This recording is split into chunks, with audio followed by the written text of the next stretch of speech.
Bismillahirrahmanirrahim. Assalamualaikum warahmatullahi wabarakatuh. Rumah berhantu. Cerita ini saya dapat dari narasumber yang tidak mau disebutkan namanya. Jadi pada awal tahun 2010 ada seorang keluarga yang terdiri dari bapak, ibu, dan 3 orang anaknya. Dan pada waktu itu rumah mereka kena gusur. Jadi mereka berlima ini harus pindah rumah, dan karena si bapak uangnya pas-pasan, jadi mereka mencari rumah yang jauh dari kota atau di daerah pedesaan. Dan mereka pun bertemu rumah yang menurut mereka cocok untuk jadikan tempat tinggal. Dan rumah itu ada di daerah pedesaan yang ada di Jawa Timur.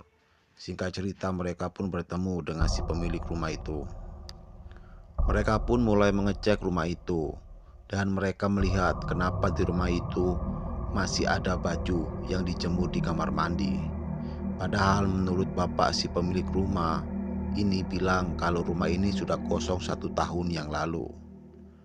Lalu si bapak ini tanya kepada si pemilik rumah, "Loh pak, katanya rumah ini sudah kosong 1 tahun, kok masih ada baju di kamar mandi yang masih dijemur?"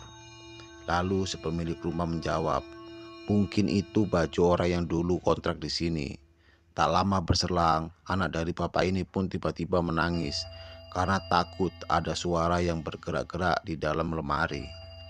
Dan waktu si bapak mengecek ternyata tidak ada apa-apa. Si bapak pun mengira mungkin si anak kecapean karena habis perjalanan jauh. Dan setelah selesai memeriksa rumah, tawar-menawar pun terjadi. Dan alangkah terkejutnya si bapak karena si pemilik rumah menjual dengan harga yang sangat murah. Si bapak ini pun tanpa curiga langsung membeli rumah itu tanpa cari tahu dulu asal-usul rumah itu. Dan keesokan harinya, satu keluarga ini pun gotong royong untuk memindah barang-barangnya. Lalu mereka membersihkan rumah yang banyak sekali debu dan sarang laba-laba. Dan si ibu pun mulai heran. Di setiap ujung rumah selalu ada tulang yang berserakan dan ada batu-batu kecil yang terbungkus dengan rapi. Lantas si ibu pun bilang ke suaminya, dan si suami pun bilang, "Ah, mungkin itu barang orang yang dulu pernah tertinggal di sini." Akhirnya si ibu pun menganggap biasa. Setelah selesai berberes-beres, karena capek tidurlah satu keluarga. Dan keesokan harinya mereka bertemu dengan tetangga di samping rumah mereka. Dan si tetangga ini seperti heran dan bertanya, "Loh, bapak dan ibu tinggal di sini?" Lalu si ibu menjawab, "Iya, saya tinggal di sini. Kemarin baru saja saya pindah." Lalu si ibu bertanya, "Emang kenapa ya mbak?" Si tetangga ini pun menjawab, "Oh, nggak apa-apa bu." Si tetangga bertanya lagi, "Ibu tadi malam tidurnya nyenyak, nggak kenapa-kenapa kan?" Si ibu pun menjawab, "Tidak kenapa-kenapa kok mbak." Si tetangga itu pun tersenyum tipis lalu pergi, seperti menyembunyikan sesuatu. Tapi si ibu ini berpikiran positif, jadi tidak menghiraukan. Dan pada malam harinya, si anak terakhir dari ibu ini bicara sendiri, seperti bercerita dengan temannya, padahal dia sedang sendirian. Lalu si ibu bertanya, "Kamu ngomong sama siapa?" Dan si anak pun menjawab, "Saya bercerita sama teman aku. Dia juga tinggal di sini." Sontak, si ibu pun menjadi kaget dan memanggil suaminya. Tapi suaminya bilang, "Namanya anak kecil, pasti begitu, punya teman hayalan." Tapi si ibu mulai merasa kalau ada yang gak jelas di rumah ini. Lalu tidurlah mereka. Dan dalam tidur itu si ibu seperti diteror oleh seorang wanita dan anaknya. Dia bilang, "Pergi kau dari rumahku." Si ibu pun terbangun dan mulai ketakutan. Berceritalah si ibu ini ke suaminya.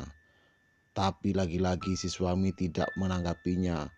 Dan kejadian aneh pun mulai menimpa suaminya. Pada malam itu si bapak melihat istrinya masak di dapur. Lalu si bapak minta untuk diambilkan makan oleh istrinya.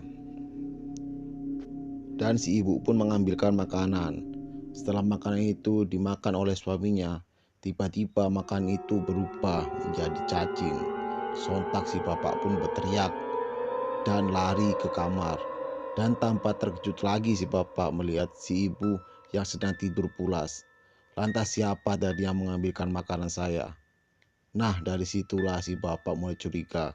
Kenapa pemilik rumah ini menjual dengan harga yang sangat murah? Setelah 1 minggu keluarga ini tinggal di situ, selalu ada kejadian aneh yang menghantui mereka. Dan akhirnya mereka mencoba memanggil para warga untuk mengadakan pengajian. Awalnya tidak ada yang aneh, biasa-biasa saja. Tapi setelah para warga ini pergi, si ibu ini pun kesurupan dan bilang ke suaminya, "Pergi kalian dari rumahku, jangan kau injak-injak tanahku ini." Si bapak pun mencoba memanggil Pak Ustadz, dan setelah Pak Ustadz itu datang, alhamdulillah si istri jadi sadar kembali. Besok harinya mereka kembali diteror. Kali ini si anak terakhir tiba-tiba hilang dan warga pun berkumpul untuk mencari si anak itu. Tetapi tidak ada hasil. Sontak si bapak dan ibu ini pun jadi tambah panik. Padahal tadi si anak itu tidur bersama.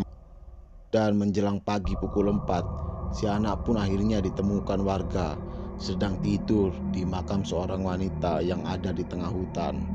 Dan setelah ditanya, si anak pun mengatakan tidak tahu, perasaan dia hanya tertidur biasa. Lantas si bapak pun bertanya kepada warga perihal rumah itu. Awalnya warga tidak ada yang mau membuka suara, tetapi karena si bapak ini memaksa, akhirnya warga pun bercerita kalau rumah itu adalah rumah terkutuk, bekas pembunuhan satu keluarga.